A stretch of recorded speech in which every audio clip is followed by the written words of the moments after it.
remarkable achievement there for Ethiopian Airlines, considering all that they've had to go through in the past few weeks. We'll be talking about the IFS forum that has taken place today. Of course, issues raised about GNPC's finances, but some news from Parliament today, because today parliamentarians have been discussing cryptocurrencies. What started that conversation? Joining me in studio is parliamentary correspondent Joseph Opoku-Gakpo. I'm curious to know how that conversation started. So the Member of Parliament for Joabeng, Ama Poma, delivered a statement on the floor, and essentially she was drawing attention to how cryptocurrency had become the general trend in terms of investment, and essentially she said that Ghana has followed suit and there's a lot of cryptocurrency trading happening here in the country. And so she made a call that we should see a situation where government should begin taking steps to regulate that industry, and that it's about time Parliament passed a legislation to regulate cryptocurrency, so that then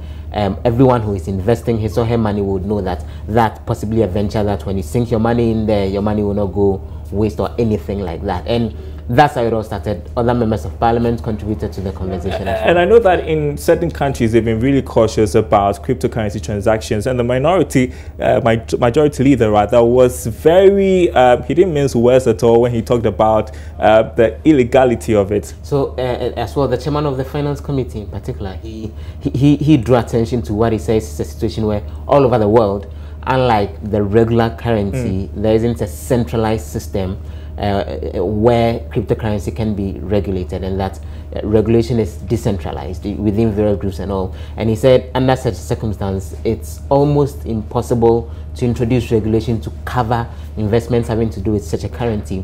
And he went on to make the point that thus far, since it will be very difficult to do that, and that hasn't been done, he's cautioning Ghanaians against investing in such a currency. And he drew attention to how it had lost value over the last few years, and thought that it will not be a safe place for anyone to and so is this just a debate on the floor of Parliament? So any action is going to be taken? That's essentially what it was. A statement that was delivered, discussed, and then, well, subsequently the Finance Committee is supposed to look at it and bring back a report to the House, but nothing binding. No legislation is being introduced. The MP used various procedures, as they do in the House generally, to express concern and make a call. All right, thanks very much indeed for the update. That was Joseph Opoku-Gakpo on issues from Parliament today. As we've been reporting, the parliamentarians have been talking about regulating the cryptocurrency space.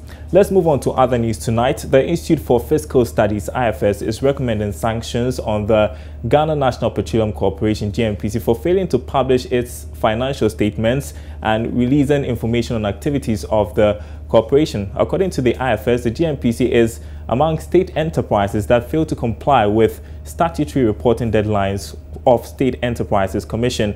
Ibn Sabute has more in this report. According to the Institute for Fiscal Studies, the Ghana National Petroleum Corporation has not been consistent with information on its activities and in releasing its annual financial report, which it is mandated to do under the State Enterprises Commission law. The situation may have a negative impact on the image of the corporation as a non-transparent state enterprise, according to the IFS. Leslie Dwight Mentor is a research fellow at the IFS. And to submit their annual financial reports way beyond the legal deadlines. And so our recommendation is that the institutions that are the authorities to receive these reports should apply sanctions where deadlines are not satisfied. So, for example, the PFM Act requires all public corporations or SOEs to submit their financial statements to the Ministry of Finance by end April of each financial year. In a sharp rebuttal, General Manager in charge of sustainability at GNPC, Kwame Ba-Nuako, disagreed with the recommendations. Same place that you could get 2016 from, they have data on 2017 and 2018. So I think we are not being fair. If you're saying that the only reason why GNPC is not being we are not being proactive is because we have only published from 2014 to 2015, but you got data on 2016 from what GNPC or other sources. those same sources have all the 2017 and 2018 data. And that's why I'm saying you pick and choose which data supports your argument, and I don't think it's fair. Chairman of the Public Interest and Accountability Committee, PIAC, Dr. Steve Mantial, also reacted to the observations made by the IFS. And GNPC is aware of it. Of course, I commend the spirited defense put up by my good friend, Dr. Van. That is what he's paid to do. But, no, that's your job. Yeah, that's your job, isn't it? I wouldn't expect Dr. Banu to come here and run GNPC down. Okay, his job is to defend the institution he works for. So he's doing his job. But I'm saying that the issues that lie at the heart of the discussion we are having, okay, the present fiscal expenditures, okay, GNPC becomes pseudo government, financing other statutory institutions of state, are issues that have come to attention. And I would have wished to see or to hear GNPC telling us what they are going to do about those. The public forum by the IFS was under the theme Assessing the Management of the Ghana Petroleum Funds and GNPC Revenue, and it was centered on the yet-to-be-released report authored by the IFS on petroleum revenue. Well, interesting developments there at that IFS forum. Joining me in studio to discuss a bit more is Eben Sabute, because he was there. Interesting developments. And just so we note, this is not the first time that the GNPC has come under this fire. I guess today the fire was just so intense. And so we've got the PIAC reacting to this, but also interesting was to see Kwame Banu could defend the GNPC's position on all of this. Let's begin with sanctions, because that's what the IFS was recommending. Did they give any suggestions? Not really. We were expecting that the IFS would come up with sanctions to say that GNPC must be given this amount of money as penalty to pay or not. But they have not come up with sanctions. They say that the report is still in the cooking stages, and when they release the report, most of these recommendations will come. But they indicated to us that yes, there could be some penalties that GNPC will be made to pay if indeed they find out that what they did is out of the law or is against the law. Okay, and important to mention that this forum is based on a report that is going to be coming out very soon.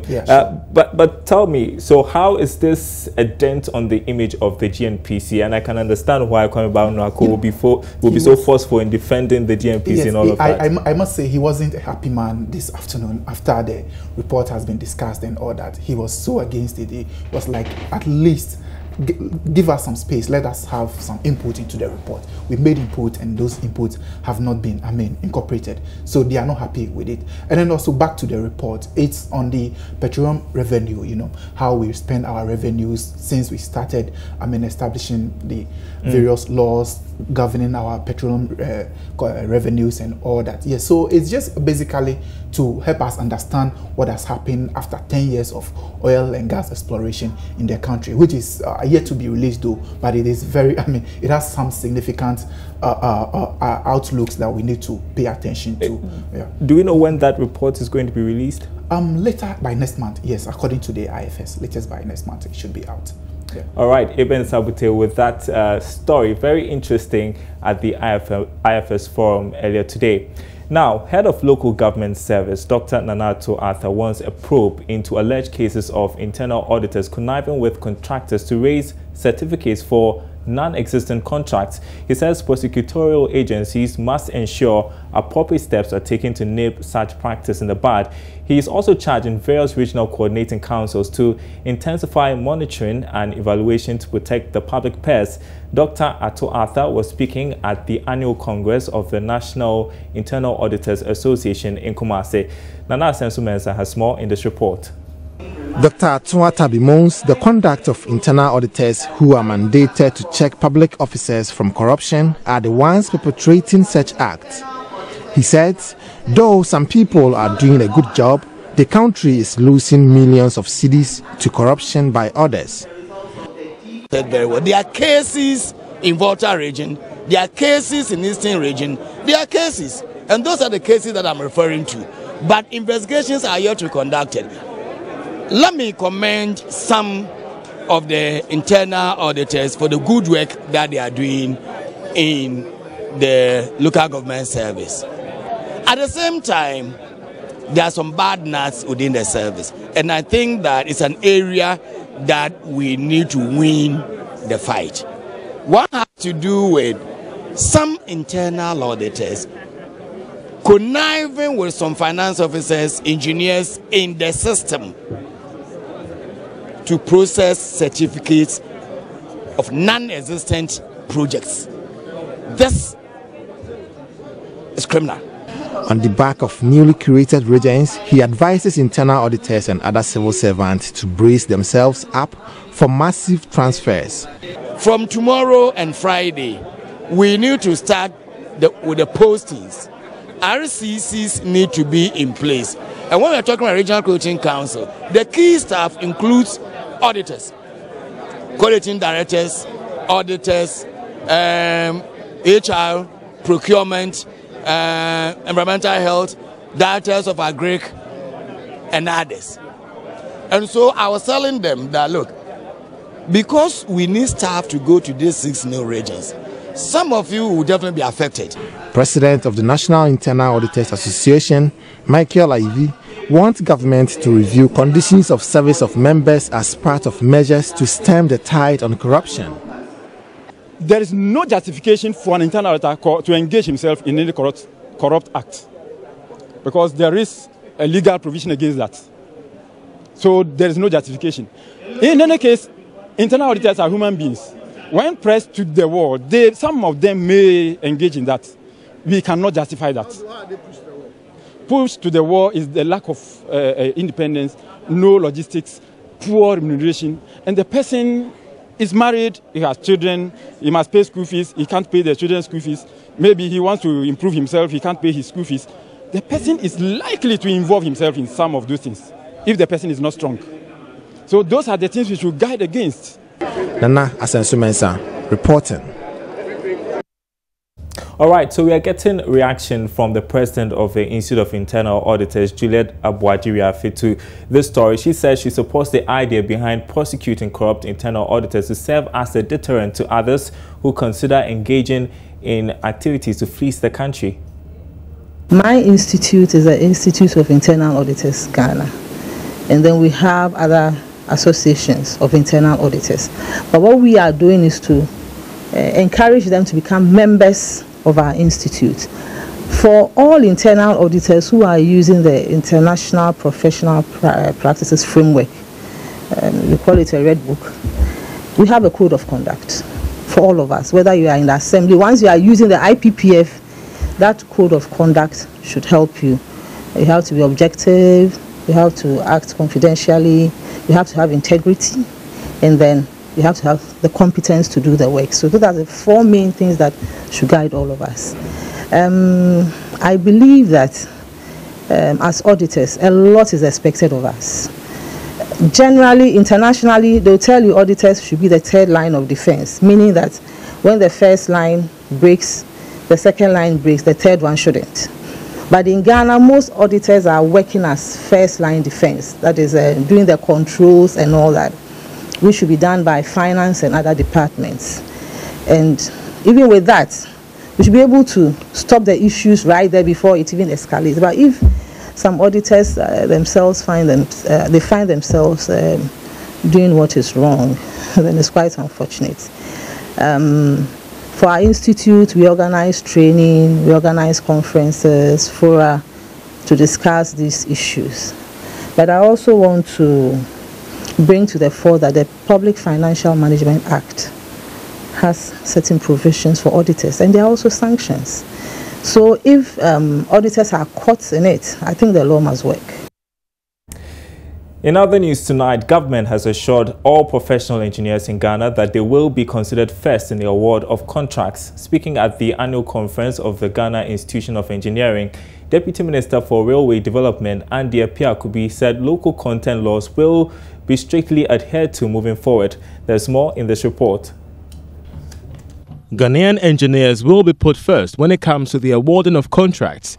This was the assurance given by the Deputy Minister of Railway Development, who explained that government, through the local content law, will be making sure that Ghanaians have majority stake in contracts moving forward. But the bill is currently in Parliament, and I invite the association to throw your weight behind us to pass the law. Indeed, notwithstanding the absence of the law, in my ministry, and I happen to be part of the negotiating team always, we're trying to negotiate into all contracts the local content provisions to ensure that we have Ghanaian presence in all the projects through contracting. The Women in Engineering 1 program called for the need for standards to be upheld in the sector. Here's Engineer Kalian Bou Shadid, past president of the Ghana Institute of Engineering. Working to standard, making sure that everything we do meets a certain minimum criteria. And if I may explain a bit more, if it comes to your personnel, training your personnel and so on, we have to be able to guarantee that when we say this person, for example, is a civil engineer, we have to be able to guarantee that it means he can do this type of job. And you can only do that when everybody meets a certain standard and minimum criteria. The conference focused on mobilizing Ghanaian technology capacity to provide innovative homegrown solutions to address societal problems towards achieving the Ghana Beyond Aid agenda. Now, Jumia Ghana says it's committed to working with mobile phone device makers to expand their market reach in order to increase the sector's contribution to GDP. According to a mobile industry report authored by Jumia Ghana, mobile penetration rate has hit 130%, with the sector already contributing some 1.9 billion cedis to the nation's GDP. More in this report. According to the report, the mobile sector has contributed $2.9 billion, approximately 4.2% of the country's GDP. However, Ghana's mobile sector is poised for continuous growth in 2019, largely due to increased investment in the sector and growth in data and mobile money services in the country. The report showed that Ghana currently has a mobile subscription base of 38.78 million, making 130% penetration, and an internet connectivity of 10 million, representing 35% of the population. The report also indicated Ghana's mobile market is still on a positive trajectory as interest in products and services in the sector continue to grow. Underpinning this optimism in the sector are a number of factors, including the fact that a number of established brands like Huawei and Samsung are reaching out to the underserved segment of the market with the introduction of more affordable smartphones at competitive pricing. Again, several hitherto unknown brands have introduced highly spec smartphones at equally competitive prices. In 2018, mobile phone sales for the online retailer Jumia grew as much as 75% over the previous year, with smartphone sales contributing 90% of total sales. Finally, the report showed mobile broadband coverage in Ghana was 80.33% as of 2018, with strong indications of growth following recent hints by government to roll out 5G services. Well, the passage of the Payment Systems and Settlement Bill by Parliament last Thursday is expected to help transform the financial technology or fintech space, a great boost for startups like Techloft Company Limited. The startup, which aims to simplify payment transactions, was founded by a veterinary surgeon, Dr. Jihadi Osebonsu. He lets us in on his journey on today's episode of the Joy Business Van. Africa's payments and remittances space is becoming crowded with the emergence of financial technology of fintech firms which simplify payment transactions. Countries like Kenya and Rwanda are showing the way, and so is Ghana, which is said to have one of the most active fintech industries on the continent.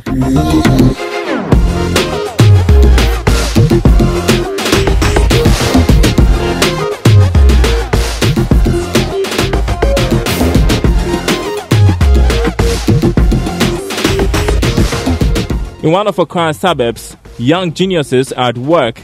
They are part of Techloft, a startup founded by Dr. Jihadi Osebonsu, a veterinary surgeon. I found myself doing this not because this is what I really wanted to do from the start.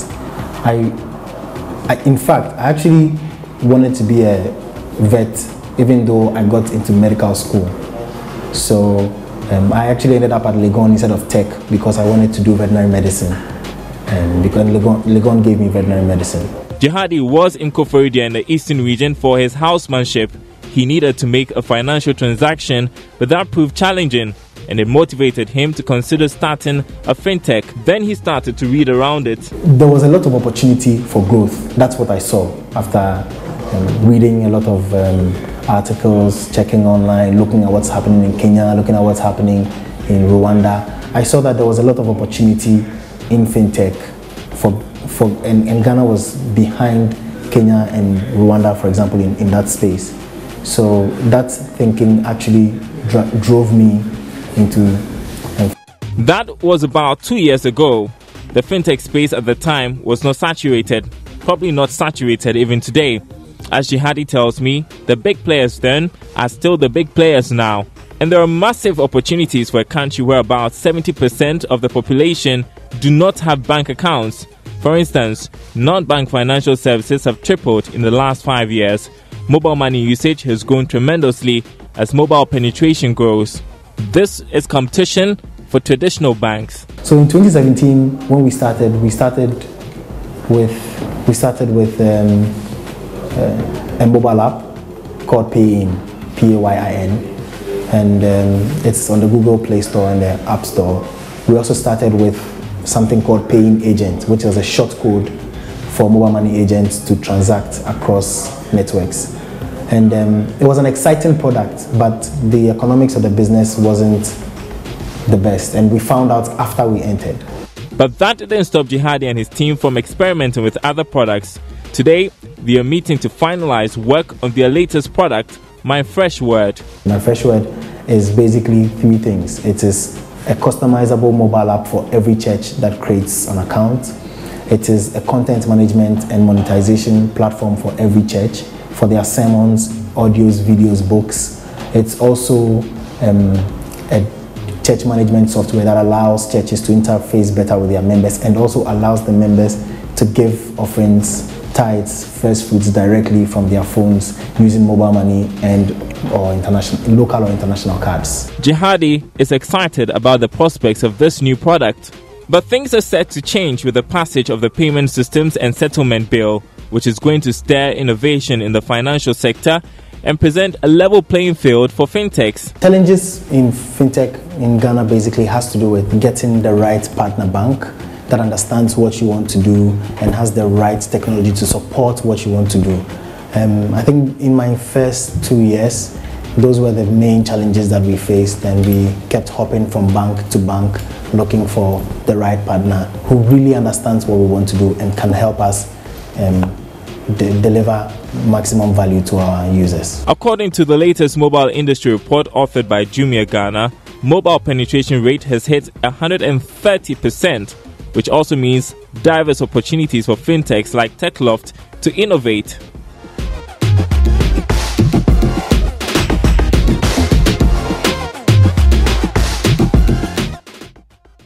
All right, great story there. Thanks for watching Business Live tonight. There's more news on our website, joybusinessnews.com. My name is Daryl Kwao. Thanks for watching. We are back same time tomorrow.